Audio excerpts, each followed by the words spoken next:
I wish I got more door-to-doors. I don't nearly No, sell. the only people that come door to door are like. I had the 2 Mormon pizza dudes guys. that I talked about on my blog. Yeah. Yeah, but when I was much younger, we had some Jehovah's Witnesses that would canvass our neighborhoods. And I had if I knew Mormons then what call. I knew now, sort of thing. So it was. I had Mormons call, and I had a really long conversation with the guy on the phone. Yeah. And he actually called me back to have another conversation afterwards. And then I told That's him about good. the show and other stuff because I asked questions that obviously he had never received in his scripted phone process there. Yeah. So we got Doug in L.A. Oh, yeah. Hey, I'm on the show. Yeah, You you sure are, are. Doug. How are you? How about that? Oh, man. That first dude took like half an hour. Yeah. Yeah, well, we thought about that, but it's kind of it was sort of the hearty argument that people say they want from us, so we tried to give our best. All right. Well, I'd just like to say I am a theist, but I'm not Christian. I'm not of the Abrahamic religions. It's just because, they never really clicked for me. There was a lot of strange stuff in their holy books, especially the Bible. Like, Adam and Eve had 2 children, and they were both boys, but then they have grandchildren out of nowhere. I mean... Yeah. Well, the apologists have ways of sort of getting around that strange little detail, but... Nephilim. Yeah. Yeah. Anyway, but, go ahead. I mean, it's still, They were I mean, pimping. I don't know, it just doesn't work for me, but basically I wanted to talk about, the Gaia hypothesis and stuff. I'm sure you know what it is. The Earth as a Living entity. Yeah. I mean, I'm assuming that there's an intelligence behind this as well. No. No? It's Well, then, it's not see, quite like that. I have no problem at all to saying that the Earth is alive in both a literal sense in some areas and in a poetic sense, as a uniform ecosystem. I don't see where there's any value on expanding that to some kind of statement about a religious statement or, spiritual stuff. Well, yeah, or whatever, except that word's so useless. Yeah, right, exactly. What you said none of the Abrahamic religions clicked, which kind of tells me that you were looking for religion based on, kind of a visceral feel. So what was it about the Gaia hypothesis that clicked?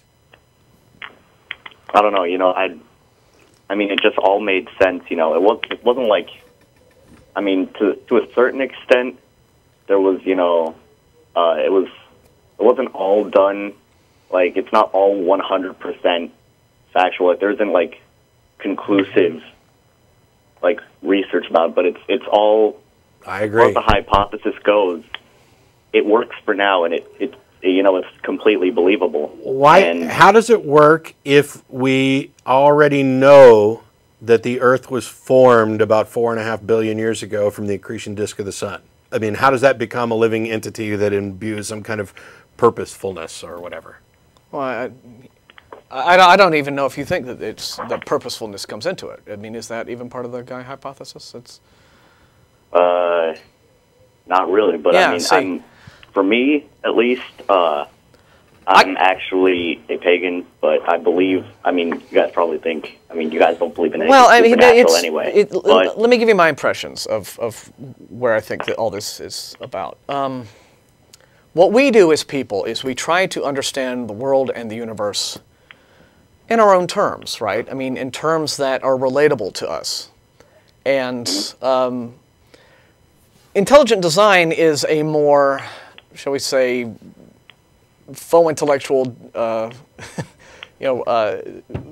think, shall we say, ideologically strident form of that activity. What you're talking about is not, doesn't quite take the same approach, but both of them are ways of attempting to understand the world in vaguely human or explicitly human terms. And when I say human terms, the notion of a living entity, the idea, like I have friends who talk about the universe, meant for me to, have a good day today and stuff like, placing, anthropomorphizing the world and the universe around us, right? Giving it human characteristics simply to make it relatable and simply to make the universe seem like it is a less big, scary, cold, empty vacuum place in which we're all alone and it's big and scary, right? Which, when you think about it, so I don't know if you remember how far you go back with the cartoons. There was a comic strip in the 1980s with a little character lying there called Bloom County. And little character, and he's sitting there contemplating the whole universe, and by the end of it, he's so mind blown, and he just sits in a little corner eating a cookie, and it says, "This just makes me want to eat a cookie." You know, the whole vastness of eternity really can be intimidating and frightening and terrifying. And so what we do with things like either these Earth religions or the Gaia hypothesis or finding God in a man in a big white beard or in some sort of human face to put on this big universe to make it less lonely and scary and less empty and more human and warmer and something that's there that actually cares about us. Yeah, it's appealing. Yeah. My only concern is whether or not it's true. Yeah, that's cool. I mean, I get it, but I mean, have you guys heard the Greek creation myth, perchance? Probably, although I'm pretty sure there's not just one. Right. Yeah. I mean, the one that I'm familiar with, basically, it goes a little something like this. It's like in the beginning there was just chaos and darkness. It was just a dark void, but within that thing, like all that exists now was in there, and over a long lapse of ages, like eons and eons, chaos sort of came to be, what it is today. But they gave, they sort of gave personalities to all of these different things. Like, the void was called a certain deity, and then eventually when the chaos, subsided, it was Gaia, who is the earth, obviously, and then Uranus, who is, like, the stars or the heavens, which we can now, like, sort of interpret to mean, like, space or, like, whatever's above it and, stuff like that. And it's sort of, I mean, if you take away all of the deities and stuff, it's very similar to what, science thinks about how, the Earth was formed.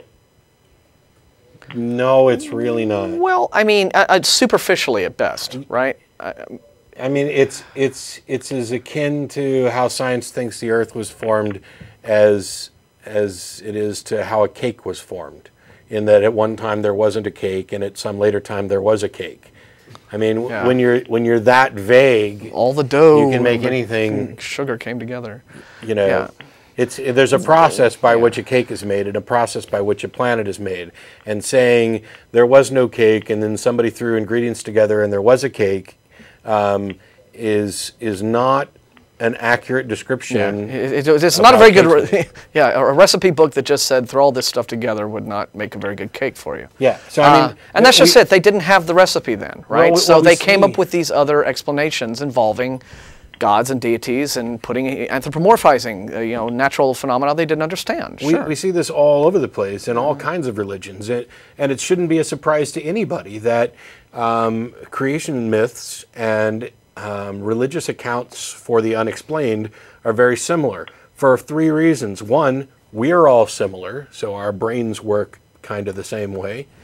The events are similar or identical. If you're trying to explain, where lightning comes from, you're trying to explain lightning. So the pool of explanations for lightning is somewhat limited by the fact that we're talking about lightning. It's further limited by the fact that we're the ones who are doing the thinking. And we also are incredibly prone to arguing by analogy, comparison, inductive reasoning, in that I've seen this happen this way so many times that it makes sense that when I see something else, it might have come about by, a similar explanation.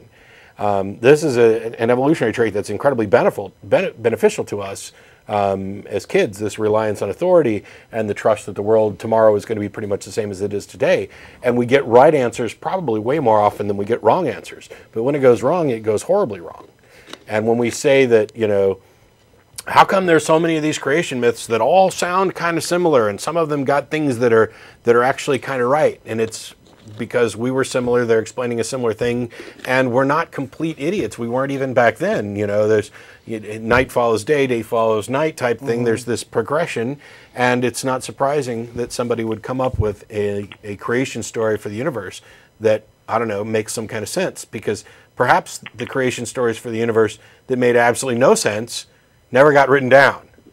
Those people were just a little too crazy to have their ideas published. They were so dumb they just didn't come up with writing. And I so mean, well, actually, we're talking about long before writing. So these are the stories that were passed along in families, at campfires, and societies. and so they'll change. And it's because they had appeal. It's because they resonated with so many people in there. It's the reason why Hollywood doesn't produce anything new. It's because the stories that resonate with us keep getting retold and retold in lots of different ways.